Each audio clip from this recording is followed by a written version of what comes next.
Good morning, everybody. Happy Tuesday. We got another amazing show for you today, and Kyle Kulinski is back in the house. Great to have you back, sir. It's my pleasure to be here, and thank you to everybody out there for putting up with me. I know I am not the one and only Saagar and Jetty. I promise you he's going to be back next week, so just a little bit longer. People loved you yesterday, though. People were happy to see you in the chair. It was a little bit of a mixed reaction. No, it was not a mixed reaction. It was overwhelmingly positive, but I'm sure you found like two things that were negative, and those are the ones that stick with you. You know, I don't really look at criticism much, but I watched it back and I have some criticisms of myself. Like, I have to try when in Rome to be in Rome. And so the vibe of this show is more professional and less cursing. And I'm still in like secular talk mode, or I'm just flying off the wall.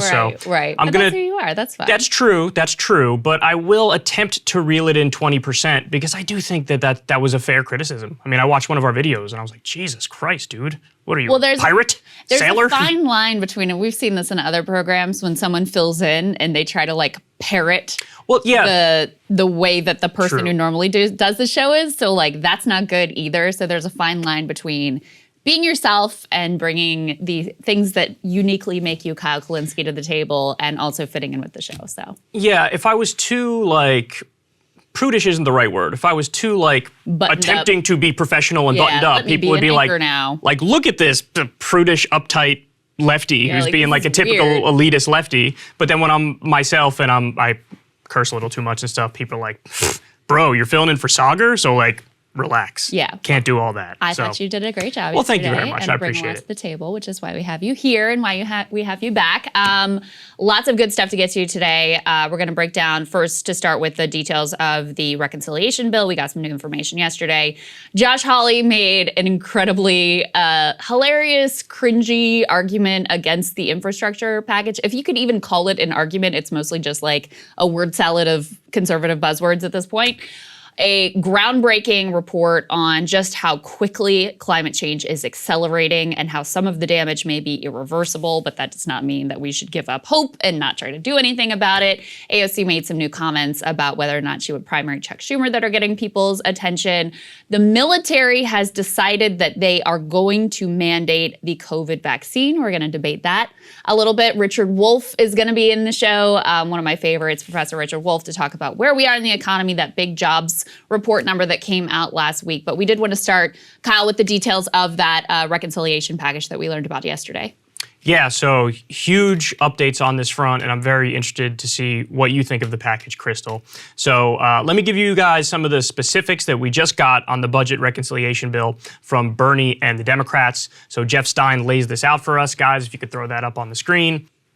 Bernie Sanders says budget includes child tax benefit, universal pre-K, paid family and medical leave, tuition-free community college, lower prescription drug costs, dental, hearing, and vision, Medicare expansion, housing, home care, major climate money, immigration, also lower Medicare age, I'm surprised that's still in there, Obamacare expansion, increasing physical supply. I don't know what that means. I don't know what that one means either, Jeff, even though Jeff's usually phenomenal at this. Too many climate and clean energy plans to summarize here. And they say the new revenue is from beefed up IRS tax enforcement. That's so-so, because it'll probably be on the working class.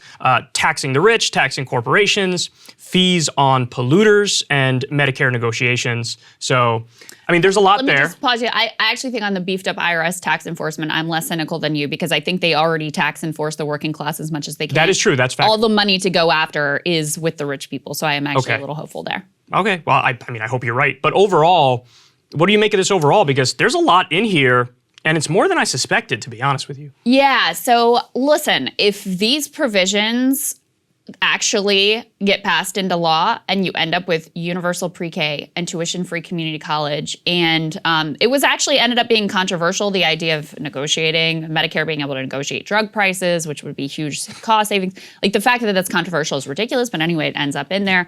I think you and I had both been pretty skeptical that lowering the Medicare age would ultimately end up in there. That was something I asked Senator Sanders about in our interview with him, and he said, no, that's still on the table, and here it is. It's still, as of today, in the package. So if these provisions actually go through, this is incredibly significant. I mean, it really is. The child tax credit alone is like, you know, a universal benefit for parents.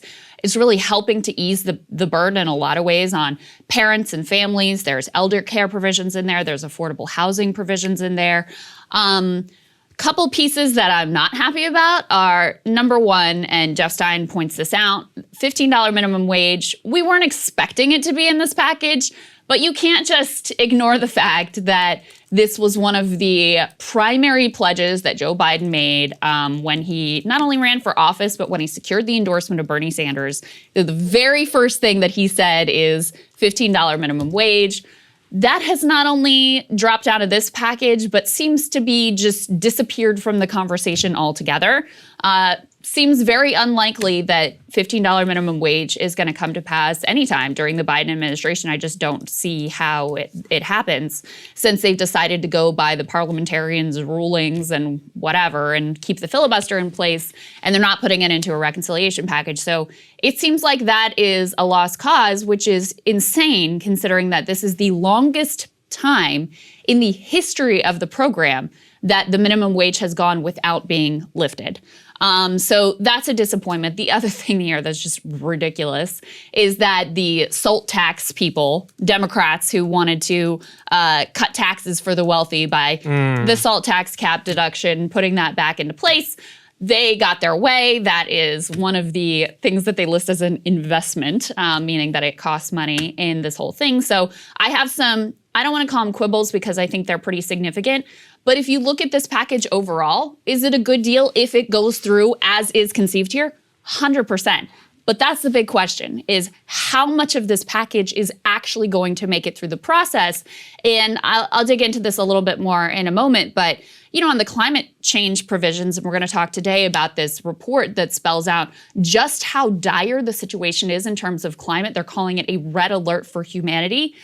The bulk of those provisions, the committee that they have to go through that like writes what it actually is going to look like, is chaired by Senator Joe Manchin, doing anything about climate change. So there are some big question marks about how much of this is ultimately going to end up getting through. Yes. So there's a bunch of stuff to say on this. I think I have a definitive answer to the question, you know, is this going to be the final package? Is this going to be the thing that ultimately gets through or even gets voted on? The answer is no. I think that this is the starting negotiation position, knowing that Manchin and Sinema, and in fact, in reality, there's actually 7 or 8 Democrats who agree with Manchin and Sinema. Most of them are just quiet about it. Yes. I think that this is just the starting position where, you know, you ask for a lot and then it's going to get whittled down. And like you said, some of the things that are definitely going to get left out are like all the climate provisions. I bet immigration gets left off as well.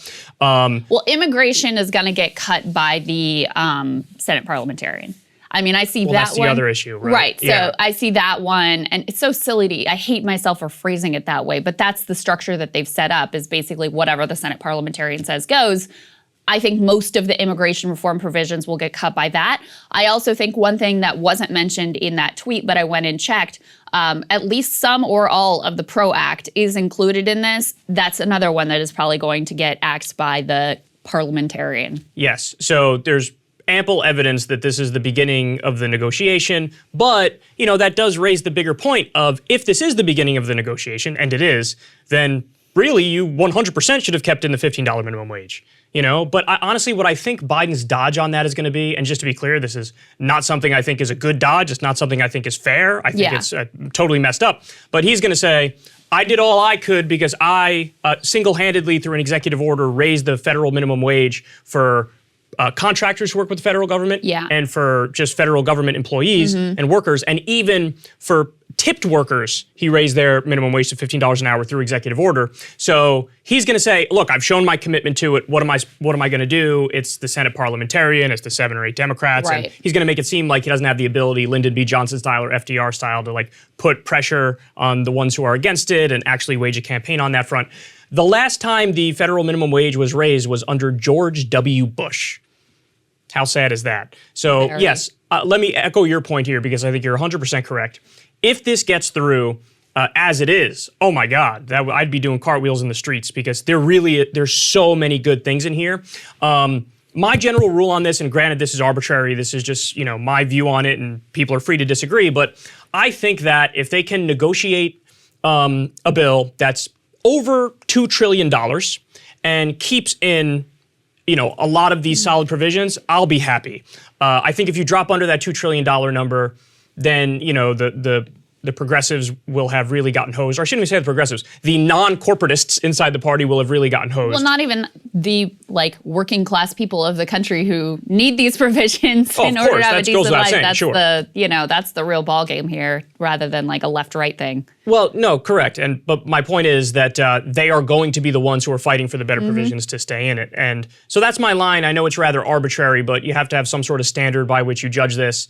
And so I hope it's over $2 trillion. What do you expect? What do you think is actually going to end up happening? You think it's going to be under $2 trillion? And what do you think gets cut out? I really am not sure. And I guess I do look at it a little bit differently. I'd have to judge it which programs got left on the cutting room floor and which ones remained, because it has become clear as day that we cannot dither any longer in dealing with climate. And I do think that those provisions are some of the most in danger in terms of actually making it in. It's in part because, like I just said, the Natural Resources Committee is headed by Joe Manchin. He's already expressed a lot of skepticism about the climate change provisions that have been discussed. But also the other challenge here is that these, again, are some of the things that could get axed by the parliamentarian. The big marquee policy that they're pushing here is a renewable energy standard. Well, that would almost certainly get axed by the Senate parliamentarian. So they're leaving it to Manchin and his committee to figure out a way to sort of kludge something that would have the effect of a renewable energy standard through, an incentive structure, tax incentive structure, something like that. So how well will he write those rules? Will it actually pass muster and scrutiny with the parliamentarian? Those are the pieces that I'm probably most concerned about. So if you had all of these other, it's really tough because there's so many things in here that would really help people, right? Paid family and medical leave. 2 years free community college. You think about even just the dental, hearing, and vision expansion, Medicare. That's my dad struggles with his hearing. That's a huge quality of life thing, and hearing aids are not cheap. So these are real, tangible benefits that would improve the lives of millions of people. So I think I'll just have to judge it on its merits when we learn the final details here. But the piece I'm most concerned about is how strong the climate provisions actually are. That's the piece that got stripped out of the infrastructure bill, the bipartisan effort. Most of the climate change, most of the sort of transformational climate change provisions were taken out of that. They were punted to the reconciliation bill, and a lot of that has to go through Manchin's committee. And then you also have the other piece that they're talking about with climate is the conservation corps that would create, Bernie's saying, hundreds of thousands of jobs for young people in renewable green energy, which is awesome. But all the experts are saying the most transformational potential provision there is this renewable energy standard. So we have to see how that ultimately is crafted.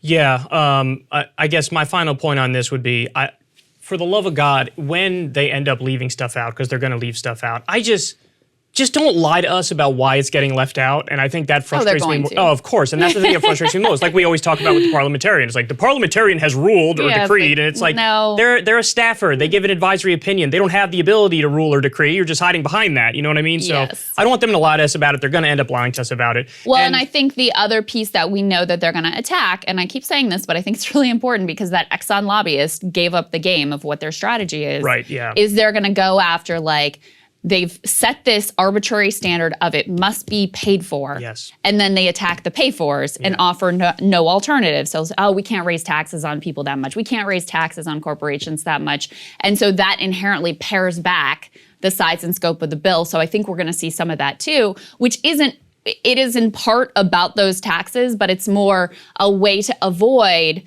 saying, hey, we're not going to give people universal pre-K when it's an incredibly popular program. It's a way for them to have to avoid making the case against programs that they don't want to see, but which are dramatically popular. It's not discussing the merit of the issue in question. It's basically hiding behind more procedural nonsense, dodging, and so that's annoying. Yeah. And also, let's just be honest about what happened with Schumer here, because I believe it was Ryan Grimm who reported not too long ago that Chuck Schumer was working on getting that $15 minimum wage into the next reconciliation bill. And then you find here, not true. Forgot about that. Yeah, it's, that's the worst part, of course, is $15 minimum wage getting left out. But, if it gets through as is, I'll take it. If it's some provisions are stripped out, but it's still overwhelmingly good, I'll take it. But cross your fingers, because I don't know if that's going to happen. Yeah, well, and I do also want to say that there is zero doubt the package would not be this good if it wasn't Bernie Sanders, who was chair of the budget committee right now. Totally. And so,